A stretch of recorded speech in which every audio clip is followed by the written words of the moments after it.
કૃષ્ણ કેમ છો બધા મજામાં? નહીં તો સ્વાગત છે તમારા આજના નવા વિડીયોમાં. તો આપણે ગયા હતા ડુંડાશ અને ભવાની, તો એનો વિડીયો બતાવવાનો બાકી રહી ગયો હતો, એટલે મેં કીધું ચાલો તમને બધાને ડુંડાશના દર્શન કરાવી દઉં.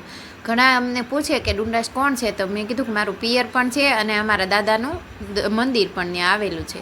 તો અમે દાદાના દર્શન કરવા ગયા હતા, તો સરસ મજાના દર્શન કર્યા અમે ડુંડાશ. થોડીક વાર થઈને તો મને કંઈક મારે આ બેલ વગાડવો છે, તો મેં કીધું તારામાં તાકાત હોય એટલે લગાવી દે, તઈ બેલ વાગશે.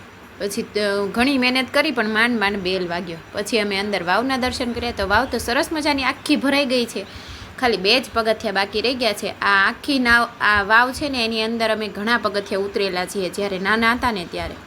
તો અત્યારે તો આખી ભરેલી હતી એટલે આપણે બહારથી જોઈ લીધી, અને પછી આપણે ભવાની જવા નીકળી ગયા. તો રસ્તામાં સરસ મજાના ત્રોફાના ઝાડ હતા બધા નારિયેળી, તો આપણે એ પણ વ્યૂ એન્જોય કર્યો. અને ત્યાં પહોંચ્યા ને ત્યાં અંદર લાઇટ વહી ગઈ હતી, પણ તોય આપણે મસ્ત દર્શન થઈ ગયા. સરસ મજાના દીવાના અંજવાળા કર્યા હતા, અને પછી આપણે નીચે દરિયામાં ઉતર્યા અને ઘણા બધા ફોટા પણ પાડ્યા.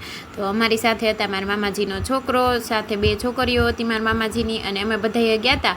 તો મેં કીધું દરિયે ગયા હોય ને આપણે ફોટા ન પડાવીએ, એવું ન બને. પછી અમારા ભૂમિબેન કહે છે, અંકિતાબેન ને ભૂમિબેન બેય કહે છે કે હવે આવજો બાય. તો અમે ઘણા બધા રમકડાની શોપિંગ પણ કરી મન અને માન્યતા માટે. તો મોર મિની વ્લોગ જોવા માટે લાઇક, શેર એન્ડ સબસ્ક્રાઈબ.